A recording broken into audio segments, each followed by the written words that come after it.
And ladies and gentlemen, if you'll check your history, you'll find in the accounts left by the Romans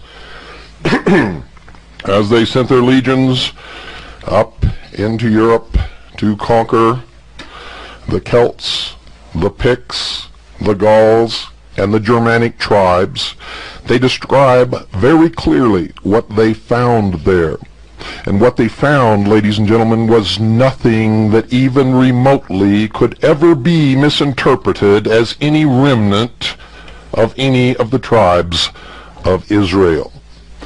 It is clear what they found were primitive tribesmen. Some of them were gentle and not warlike and were easily conquered by the Romans. They had no root of Hebrew in their language. Period. None of them anywhere. Most of them, however, were fierce tribesmen, many of whom went into battle naked, covered with mud, screaming like banshees, and had no mercy for anything. Their women would come along behind them and pick whatever was worth anything off the bodies of the dead. And there are accounts that they would even eat parts of the bodies of their slain enemies. The Germanic tribes were so fierce and so primitive and so pagan that the Roman legions were constantly on battle at that frontier and never did completely conquer the Germanic tribes. The Celts, what were known as the Gauls, what were known as the Picts, most of them were conquered by the Romans. Some of them were incorporated into the Roman Empire and paid taxes to the Romans. All of this is on record. Of course, the Romans brought their religion into those regions, and coupled with the pagan religions of those peoples, new legends and new myths, new metaphors began to evolve. And eventually, as the Roman Empire became the Catholic Church and the Roman Emperor became the Pope, the Catholic religion was introduced and mixed with many of these legends and fables and metaphors. And in many of these places, strange tales and legends grew up as they struggled to interpret the new religion from the new Bible. They began to create legends, stories that never happened and were never recorded before that time in their history, nor in the history of the Romans in their interaction with them. Now, these legends did not become prominent, and nobody paid any attention to them, and you will not find any record of them until the Normans gained power in England. When the Normans gained power in England, the secret societies began to front for the Norman cause. And a whole legend was created, and scriptures were found to back it up, that the Anglo-Aryan race was the lost 13 tribe of Israel. None of it stands up under any scrutiny, either historically or scripturally. But I hear on the radio, and I see and read in pamphlets and books, all of the bent and warped scriptures and references and the out-and-out lies of the history that try to convince people to back this up. Because this will carry you into the New World Order, and whether you realize it or not, any of you who cling to this and promote it are promoting the New World Order. You are helping to destroy the United States of America, the Constitution and the Bill of Rights and freedom for all of us. And you had better get your head on straight and quit listening to those who are misleading you. It is a heady whine to think that you are somehow better than others, that you are a master race destined to rule the world, and that when Christ comes, you will be the chosen people, and everyone else will bow to you. It is a lie, ladies and gentlemen, and when you front those ideas, and when you espouse those beliefs, you are in effect, if you are a Christian, calling Jesus Christ a liar. And I suggest you go back and read his words. For he never made any distinction between classes of people. He never rejected anyone, nor did he run after anyone who passed his teaching on the road and tried to force his teaching down their throat. It never happened. Never, not once. He accepted anyone who came to him, no matter their race, their color, or their creed, no matter their station in life, whether they were a prostitute or a nobleman. It made no difference to Jesus Christ. And his formula for acceptance into the kingdom of heaven was simply this: whomsoever believeth in me shall have everlasting life. He did not say, whomsoever is a British Israelite shall have everlasting life. He did not say, whomsoever is black shall have everlasting life. He did not say, whomsoever is a Jew shall have everlasting life. He did not say, whomsoever is an Anglo-Aryan shall have everlasting life. And you had better understand that those who are manipulating you and teaching you these lies are heading you for a fall. For there is no master race, never was, and never will be. Of course, if you're not a Christian, then this doesn't make much difference to you. But it is a manipulation. It comes out of the heart of the mysteries that came from ancient Babylon and were twisted on the continent and in England to promote a hidden agenda.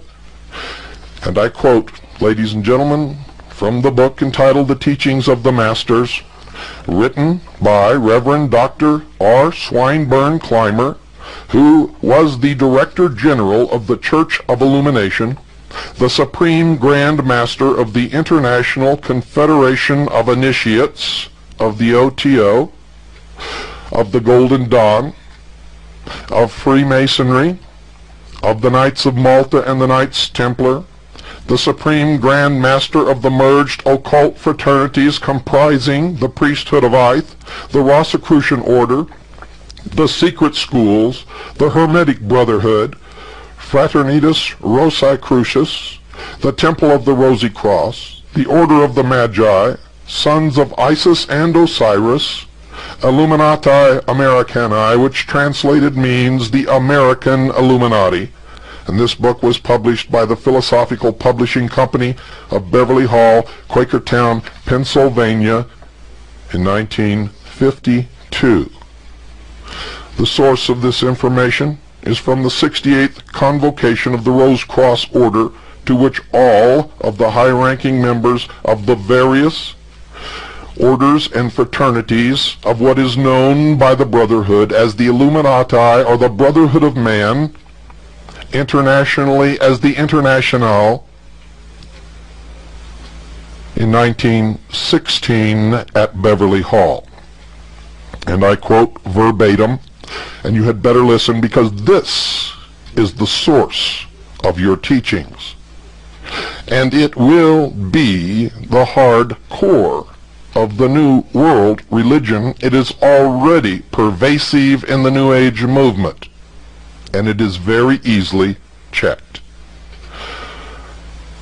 I quote, "The source of the mystical teachings of the New Testament could offer no other interpretation of the symbolism of the young republic than the ancient pyramid, its copestone and glory, significant of the descent of the New Jerusalem for the one side, and the eagle and the ever-repeating 13 of Manasseh, 13th, or lost, torn away tribe of Israel, and the son of Joseph, the Britons, who was separated from his brethren in Egypt, in the parting asunder of northern Israel from southern Judah. Now, historically, Judah was never a part of Israel, and that's why they say here, northern Israel from southern Judah, because Judah was never a part of Israel. And if they made it sound as if Judah, a part of Israel, separated itself from the whole, then they could be found historically incorrect, so they tell the truth. The parting asunder of northern Israel from southern Judah, never again to become part of Judah, and the first to cross Europe in the search of the legendary isles afar off, to re-establish the ancient Gentile throne of Israel at Tava in Ireland. Now it is significant that they separate the name Israel into 3 syllables, Is-Ra-El, with dashes. It stands for Isis, Ra, who is represented as Osiris, and El means God. The hitherto rejected reverse side of our Great Seal is now in full view of these United States. It is to remind the people that from the beginning they were called to a great work as offspring of a mighty Manasseh, whose history began in Genesis and will culminate in America, and by whose stripes the world must be healed and will be healed, despite the many and inglorious betrayals of those who have set themselves up as the leaders of the peculiar people of the eagle. The legend tells us that Joseph, betrayed, as we have often been, and cast off by his own people, married the daughter of the priest of the temple of On in Egypt. Now remember, if you've listened to this program, you know that On is another name for the sun, or Osiris, or the light, or Lucifer. They're saying that Joseph, as the legend tells, and it is a legend, it is not historical fact, never was and never can be, for it is a lie. The legend tells us that Joseph, betrayed as we often have been, and cast off by his own people, married the daughter of the priest of the temple of On in Egypt. Today, as an eternal symbol until the time of the placing of the copestone upon the pyramid, one pillar of that ancient temple stands in London while its mate stands in New York. It is the phallus of Osiris, the obelisk. There is also one in the outer courtyard of the Vatican, and one stands in Dealey Plaza. One also stands on the estate grounds of the Priory de Sion, or the House of Sion in England. These are vivid and should be constant reminders to us of our unbreakable connections with ancient Egypt and with Europe, and our father Joseph as an Anglo-Saxon culmination. As a result of this union, and between these two pillars, must all the world, in biblical language, pass into Ephraim or Shiloh. Professor Tutton, an eminent symbologist, understood these ancient mysteries fully and indicated this in his statement, quote, "The whole Bible is written in the stars, both the law and the gospel, while esoterically the entire story of man is set forth upon the sea of Manasseh. The obverse side is Israel, under the new covenant. As the hope and outcome victory of Christianity, the two sides reflect each other and cannot be separated," unquote, and that is the meaning of the new covenant that Clinton espouses. For he also is a member. This was displayed dramatically in the photograph published worldwide where he stood in the Oval Office holding up a single red rose. Castro has been photographed holding up a single red rose, as has been Gorbachev, the leader of France, and the Queen of England. There is a possibility of England's betrayal, and by forces within, in which event America would be compelled to stand alone. This possibility, probability, was clearly indicated in the poem ascribed to Merlin of King Arthur's court on the constellation of the 13 stars. And we'll get into that right after this break. Ladies and gentlemen, you see, this country has been betrayed by the Tories, who never wanted to separate from England in the first place. The body of the Illuminati around the world are working toward one world government, and if this Anglo-Aryan faction has its way, they will rule the world through a council of elders. If the Vatican has its way, the Pope will sit upon the throne of the world.